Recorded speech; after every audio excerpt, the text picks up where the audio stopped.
The scent of expensive roses filled the grand banquet hall, their petals cascading over lavish gold-trimmed tables. Laughter rang through the air, elegant guests in shimmering gowns and pressed tuxedos toasting to the most beautiful bride, my sister, Cassandra. I balanced a heavy tray of champagne flutes in my shaking hands, sweat trickling down my spine.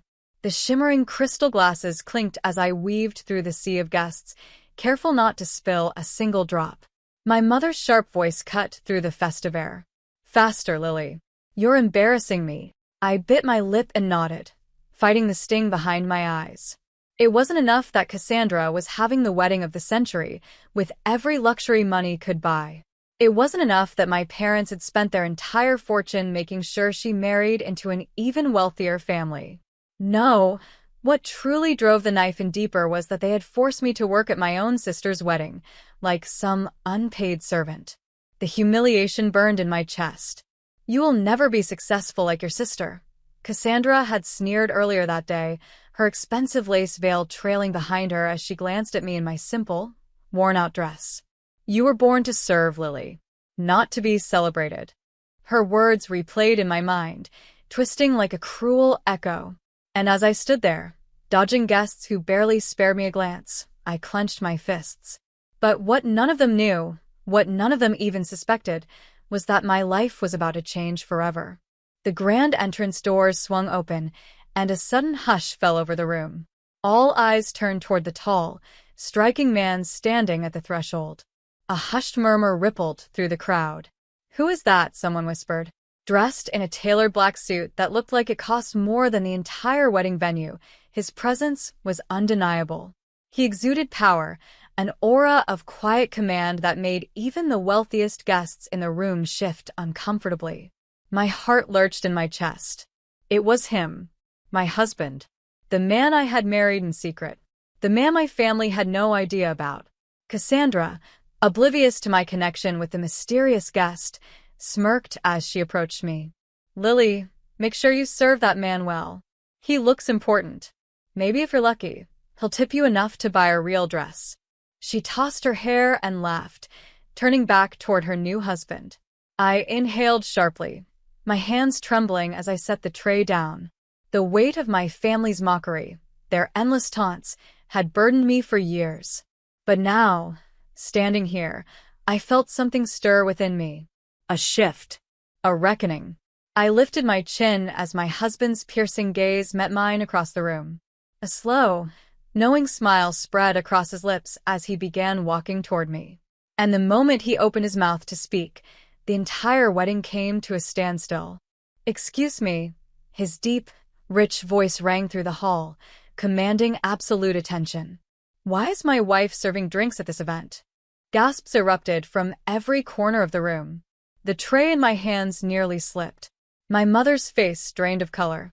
Cassandra's smirk shattered into an expression of pure disbelief. "Dubua," my father sputtered. My husband's eyes never left mine as he stepped forward. He reached for my hand, his grip warm and reassuring. "Lily, you don't belong here," he murmured softly. "Not as a servant." I swallowed the lump in my throat, my body shaking. My family had treated me like I was worthless, like I would never amount to anything. But they had no idea who I had become. And they certainly had no idea who I had married. My mother broke the silence first, her voice shrill with panic. "This is a mistake. Lily can't be married. She's useless. She doesn't have anything to offer a man like you." My husband's gaze darkened, his fingers tightening around mine. "Useless?" he repeated, his voice a quiet storm. "Funny. The woman you call useless just so happens to be the person I trust most in this world." Cassandra's lips curled in disgust. "You're lying," she snapped. "There's no way someone like her is married to a man like you." My husband let out a low chuckle, his amusement cold and calculated. "Would you like proof?" He pulled out his phone and tapped the screen. Within moments, a large image flashed onto the giant event projector. Our wedding photo. Me, in a stunning silk gown. Him holding me close. A moment captured in time, undeniable and real. Gasps rippled through the guests. Cassandra staggered back, her hand clapping over her mouth. And in that moment, I realized something. For years, I had been made to feel small, worthless, but not anymore. Now, it was their turn to feel powerless. As the shock settled in, my husband turned to me, his eyes filled with something warm. "Lily," he said gently, brushing a strand of hair from my face. "Are you ready to leave?" I hesitated. Then, my gaze shifted toward the wedding servers, young girls who were being treated exactly as I had been. I took a deep breath. "No," I said. "Not yet." My husband arched a brow, intrigued. I turned toward the servers and stepped forward, my voice steady and clear. "To everyone working tonight," I announced, "this is the last event you will ever serve at under these conditions. If you want a new job, one that pays well and treats you with respect, come see me." A few servers gasped, exchanging stunned looks. My mother's face contorted in fury. "What are you doing?" she hissed. I looked at her, my voice unwavering. "I'm showing kindness, the very thing you never showed me." My father tried to protest, but my husband placed a firm hand on his shoulder. "Don't. You've already lost her." And with that, we turned and walked out together. The night air was crisp against my skin as I stepped outside, my heart light for the first time in years. I had spent my entire life believing I wasn't enough. But tonight, as I left that place behind, I realized the truth. I had always been more than enough. And now, the world would finally see it too. As we stepped into the limousine waiting outside, my hands trembled slightly. The wedding hall was still buzzing with gasps and frantic whispers behind us, but I didn't look back. I turned to my husband, Daniel. His fingers brushed against mine, a silent reassurance that I was no longer alone. He studied me for a moment before speaking. "You didn't have to do that," he murmured, helping the servers. "You could have walked out and left them behind, just like they left you." I swallowed, staring out the window as the city lights blurred past. "I know," I admitted, "but I couldn't. I know what it's like to be powerless, to be treated like nothing." I exhaled slowly. "If I can make a difference for them, then I will." Daniel's gaze softened, something unreadable flickering in his eyes. Then he reached for my hand and squeezed it. "You're stronger than you realize, Lily." For the first time in years, I believed him. The next morning, as I sipped my coffee in our penthouse, the inevitable happened. My phone buzzed relentlessly. Mother. Then Cassandra. Then father. One after another, their names flashed across the screen, their desperation leaking through their frantic messages. "Lily, this is ridiculous. You embarrassed us last night. Call me. You think you're better than us now? You will never be family again after this. Lily, we need to talk. Your actions have put us in a difficult position." I set the phone down, unimpressed. They finally realized they lost control over me. I mused aloud. Daniel smirked from across the table. "Did you expect anything less?" "No," I admitted. "But I did expect them to at least pretend to be apologetic." Daniel's expression darkened slightly. "They never thought they'd need to. To them, you were never meant to be the one with power."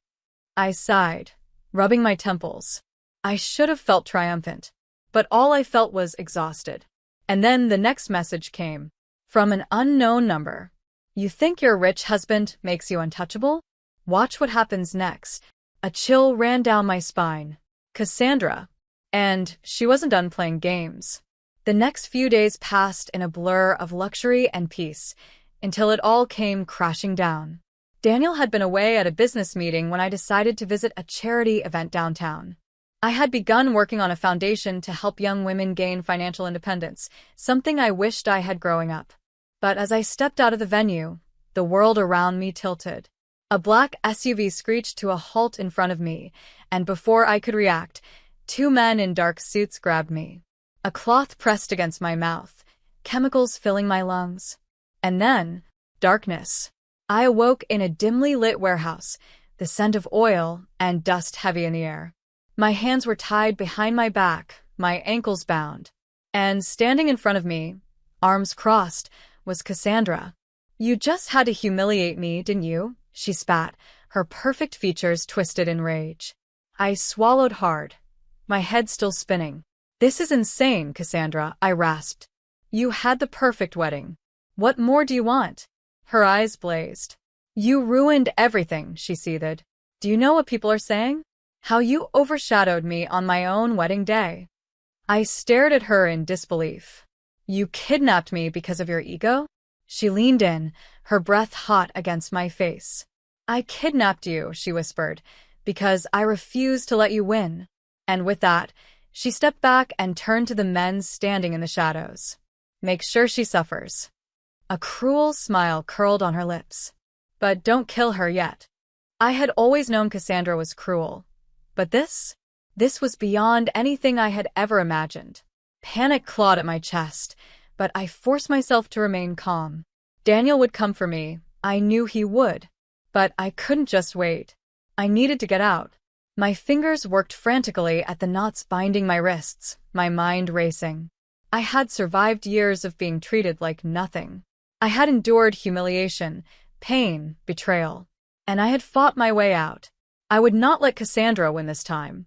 Taking a deep breath, I whispered to myself, "You are stronger than this." Then, with one final yank, the ropes fell loose. And the fight was just beginning. By the time Cassandra returned, I was ready. She entered the warehouse, expecting to see me still bound. Instead, she found me standing, free. Her eyes widened in shock. How? I didn't give her time to react. With one swift motion, I grabbed the chair I had been tied to and swung it hard. The impact sent Cassandra sprawling to the ground. The men she had hired rushed toward me, but before they could reach me, a deafening sound echoed through the warehouse. Gunshots. "Get away from my wife." "Daniel." My heart nearly stopped as he stepped into the room, his bodyguards flooding in behind him. Chaos erupted. And in the end, Cassandra lost everything. The police arrived soon after, and Cassandra's smug arrogance crumbled as she was handcuffed. "You can't do this to me," she shrieked, her voice hysterical. But no one listened. For the first time in her life, she was powerless. As she was dragged away, she turned to me one last time, her eyes burning with hatred. "You think this is over?" she hissed. I met her gaze, unflinching. "It already is." And with that, she was gone. The flashing cameras were relentless. Headlines splashed across every major news outlet. Bride's sister kidnapped at her wedding, by her own family.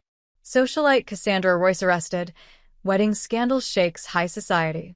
The world was watching. I sat in the back of Daniel's luxury car, my hands wrapped around a steaming cup of tea as the vehicle cut through the city streets. The chaos of the past week lingered in my mind, and I exhaled slowly, trying to process everything. Cassandra was in jail. My parents had gone into hiding, their perfect image shattered beyond repair. And me? I had survived. Daniel's hand covered mine. "You're safe now," he murmured, watching me with concern. I turned to him, my throat tight with emotion. "I never expected her to go that far," I admitted. "I thought she hated me, but kidnapping? Trying to hurt me?" Daniel's jaw clenched. "People like her don't know how to lose, Lily. When you stood up for yourself, she saw it as an attack. And when she realized she couldn't control you anymore, she tried to destroy me." I finished, my voice barely above a whisper. Daniel nodded. "But she failed." I looked out the window as we pulled into the underground parking lot of our penthouse. "She failed," I echoed. But deep inside, I still felt the remnants of fear. Because I knew people like Cassandra. And I knew she wasn't done yet. The next morning, as I scrolled through the news on my phone, a familiar name popped up. Eleanor and Richard Royce speak out. "We had no idea what our daughter was planning." I scoffed. So this was their game now? Playing the innocent, devastated parents who had been completely unaware of Cassandra's crimes? Daniel, sitting across from me at the breakfast table, raised an eyebrow. "They're trying to save themselves." "Of course they are," I muttered, setting my phone down. "They don't care about me. They only care about their reputation." I had expected them to at least try and reach out to me privately. But no, my parents had chosen the media as their audience. Because to them, this was just another scandal to fix. They'll probably say they stand by Cassandra next, I said bitterly. Daniel sipped his coffee. And if they do? I met his gaze. Then they can rot with her. For the first time in my life, I meant it. Later that day, a knock echoed through the penthouse. I wasn't expecting visitors. Daniel opened the door, and to my utter disbelief, my mother stood there. She looked different. The usual sharp elegance of her features was replaced by exhaustion. Her once pristine hair was slightly disheveled, and there were deep lines around her eyes. "Lily," she said quietly. I crossed my arms. "Why are you here?" She hesitated. Then, because I was wrong. I let out a humorless laugh. "Now that's something I never thought I'd hear from you." She flinched. Daniel watched from the side, his expression unreadable. "You have every reason to hate me," she admitted. "I never believed in you. I treated you like a servant. I favored Cassandra over you, and She stopped, swallowing hard. I stared at her, waiting. "I let her do what she did to you," she whispered. A bitter taste filled my mouth. "You let her?" I repeated. My mother lifted her eyes, and for the first time, I saw something real in them. Guilt. "She told me she wanted revenge," she said. "I thought she meant something petty, that she would humiliate you in public. I never thought she'd take it so far." "You're lying." She shook her head, and to my shock, her hands trembled. "I swear to you, Lily, I didn't know she was going to kidnap you. I would never." She trailed off, her voice breaking. I sucked in a breath. For years, I had dreamed of hearing these words. I had wanted my mother to admit she was wrong. But now that she had, it didn't change the past. "You only came because your name is being dragged through the mud," I said coldly. My mother's eyes darkened. "I came because I lost both my daughters. Cassandra is gone, and you." "I'm free," I interrupted. She stared at me for a long moment before nodding. "Yes," she murmured. "You are." Then, with a small, hesitant glance at Daniel, she turned and walked away. I should have felt satisfied. But instead, an ache settled deep in my chest. Daniel pulled me into his arms the moment the door closed. "You don't have to forgive her," he murmured. I exhaled shakily, pressing my forehead against his chest. "I don't know if I can," I admitted. "But maybe that's okay." He kissed the top of my head. "It is okay, Lily." And for the first time, I believed it. I thought it was over. But Cassandra had one last move to play. A letter arrived at our doorstep. No return address. I hesitated before opening it. The moment I saw the handwriting, my stomach twisted. It was from her. "You think you've won. But I always have a way out, dear sister. I'll be seeing you soon. Enjoy your little victory while it lasts." My hands trembled as I crushed the letter. Daniel read over my shoulder, his expression turning to steel.